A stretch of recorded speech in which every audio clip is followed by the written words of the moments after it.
So, moet elke lid 'n motorfiets hê en moet dit 'n spesifieke tipe motorfiets wees? Glad nie, soos ek vir jou sê. Ek het 'n plastiese enetjie nou met 3 wielietjies. Ons het 'n paar lede wat ons doen plastic bikes en hulle is net so welkom. Inteendeel, hulle gee 'n ander dinamika aan die groep. So weer eens ons lede kom uit 'n verskeidenheid agtergronde uit, maar ook daar's 'n groot verskeidenheid van verskillende fietsse daar. Ek wil nie eers name noem nie, maar jy kry sover soos Harley Davidsons en soos jy sê plastic bikes. Intussen is daar enige iets en enige iemand is welkom met enige fiets. As dit 'n fiets is wat nie soos die plastic bikes wat langpad vriendelik is nie, dan kan ons hulle op waantjies laai en agter een van die voertuie aanry. So daar's nie 'n beperking oor 'n spesifieke tipe fiets wat by ons bediening is nie. So julle ry na julle bedieningsplek toe en as julle daar kom, dan wag julle vir die ouens met die Harleys en dan hou julle hulle bediening. Omdat ons die voordeel het van die Harleys ook, en Harley is ook soos 'n motorfiets, het ook 'n spesifieke trekpleister. Ja, spesifiek. Party mense sal verby 'n ander fiets loop na Harley toe. Ander mense sal weer verby Harley stap na 'n ander fiets toe. Weer eens, dit is... Ek moes gevra het wat hy julle voor ek so stelling gemaak het. Weer eens, dit is 'n kwessie van waarvan jy hou en waarvoor jy geroepe voel om met jou fiets die bediening te betree.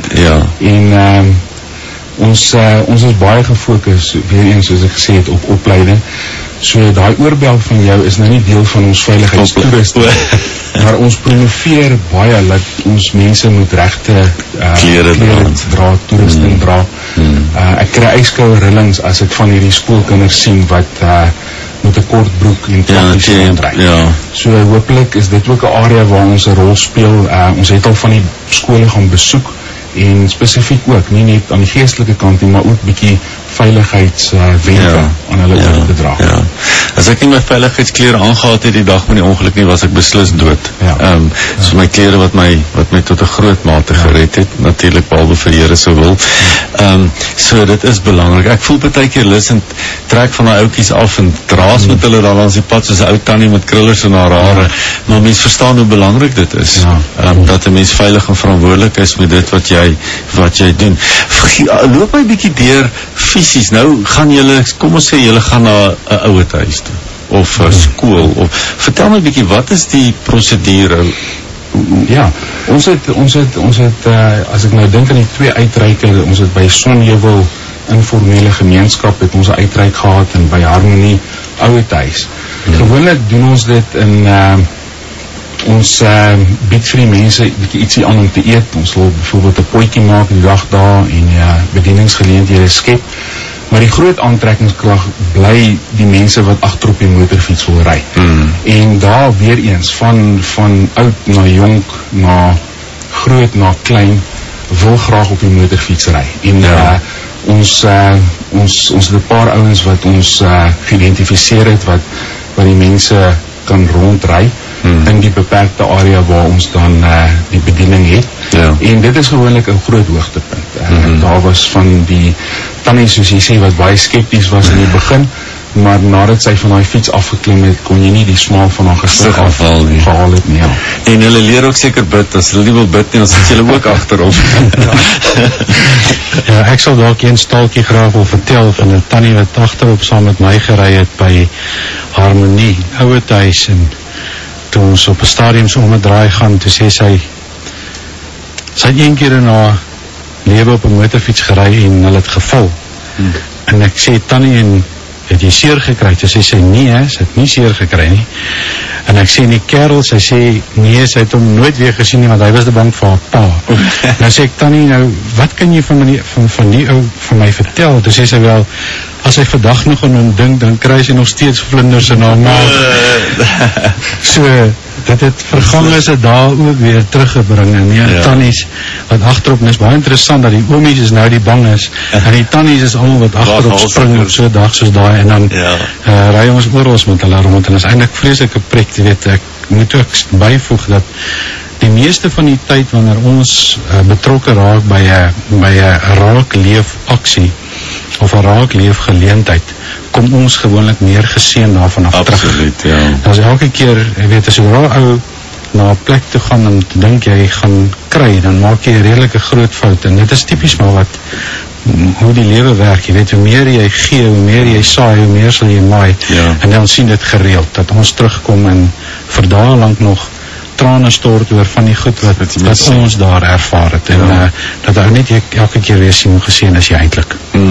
Jy herinner my aan my eerste motorfietsie wat 'n 50cc Suzuki was, en my ma die eerste krapmerk op hom gesit, en sy het in die Roosbedding ingery. Ek het haar net daar gelos en die fiets gery. Goed, ons moet begin klaarpraat met die manne met die mooi fietsse.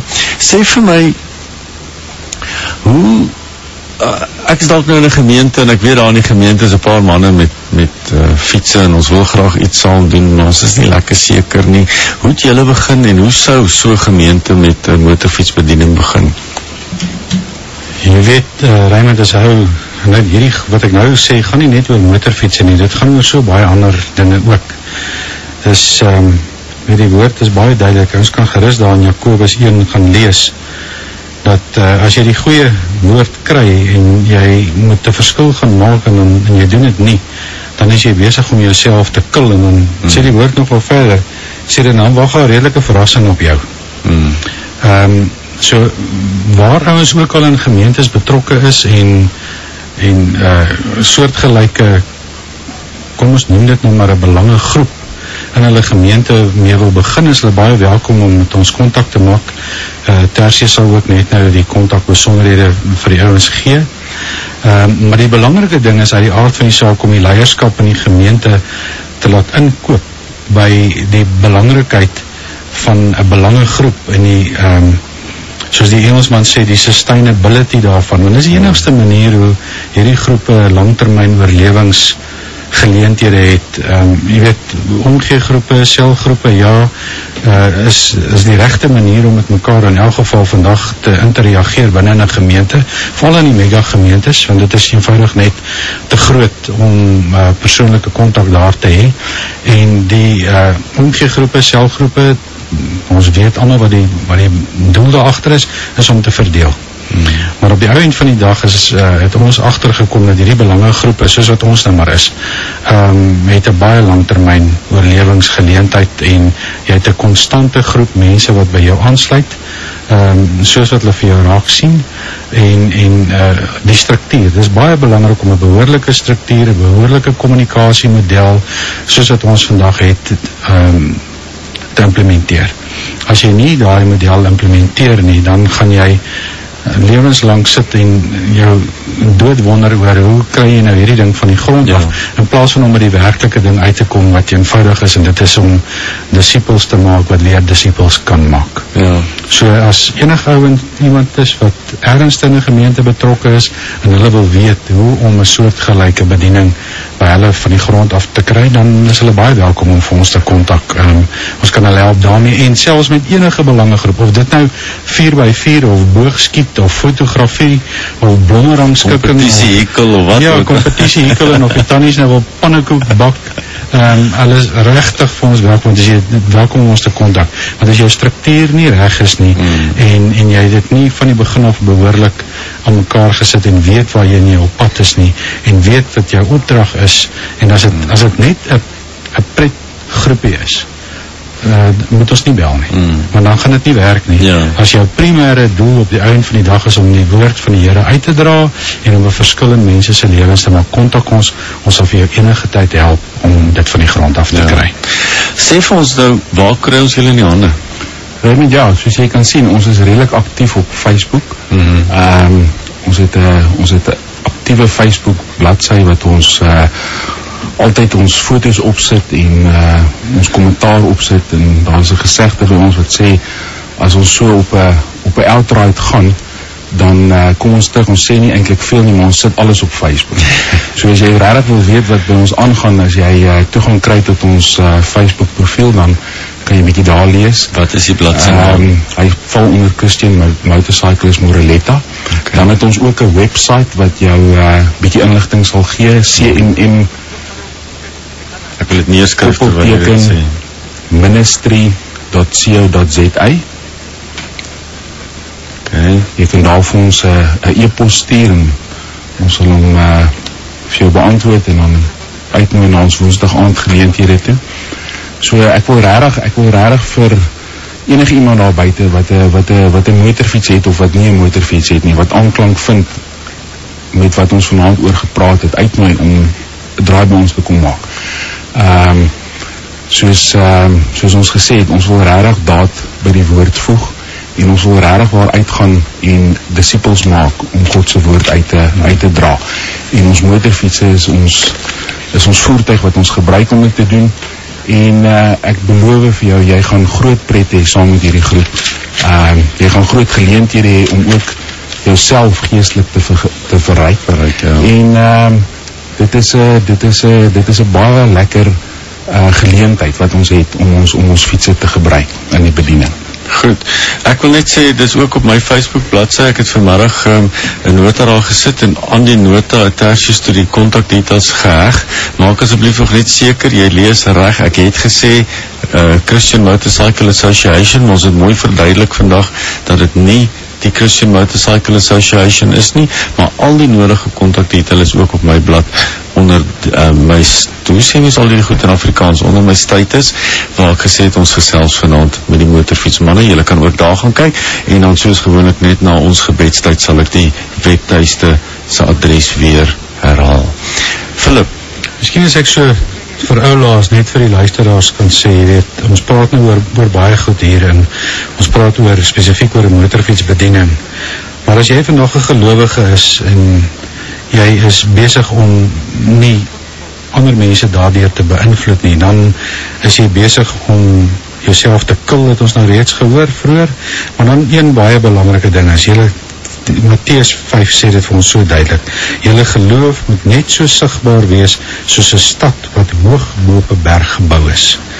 En ek wil regtig waar die luisteraars uitnooi en sê, begin 'n verskil maak ergens. Dis die enigste manier hoe ou in jou gemeenskap, in jou stad, in die land en op die ouend in hierdie wêreld 'n verskil kan maak. Dit help nie ons dit heeldag en aldag en kla en kritiseer oor allerlei goed wat oor ons te verkeerd gaan, maar ons is nie besig om ons deel te doen nie. Ek dink dit is tyd dat mense opstaan uit hulle sofaatjies en hulle lazy boys voor die televisie waar hulle nuus kyk en kritiseer na die nuus en eerder 'n verskil gaan maak ergens waar hulle is en vir hulle stad gaan bou hoog bo op 'n berg waar almal kan sien dit is hoe gelowiges werk. Ja, is baie waar. Terwyl jy so praat, dink ek aan Moses, toe die Here vir Moses roep, toe vra hy van wat het jy in jou hand? Wat hy gehad het was 'n staf. En die Here daardie staf gebruik om sy krag te wys aan die Egiptenaars. En so het julle motorfietsse, ander mense het dalk mooi woorde, ander mense het dalk ietsie anders om te gebruik en ons moet vir die Here vra, hoe kan ons dit wat ons in ons hand het aanwend om die evangelie te verkondig? Dit is baie goed gewees om met julle te gesels vanaand. Ek is regtig geïnspireer en het julle gesprek geniet, julle ingesteldheid rondom motorfietsse en die bediening en Christene. Die drie goed is natuurlik nou synoniem, hoe sê mens, is een en dieselfde ding. Maar dit was baie lekker om met julle te gesels, manne wat se harte warm klop vir motorfietsse, maar warmder klop vir die evangelie van Jesus Christus. Mag die Here julle bediening ryklik seën. 'n slotwoordjie van julle beide?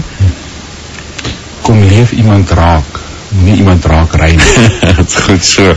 Baie dankie vir die geleentheid dat ons hier kon wees en gemaak 'n verskil ergens in iemand se lewe wat weer 'n verskil in iemand anders se lewe kan maak.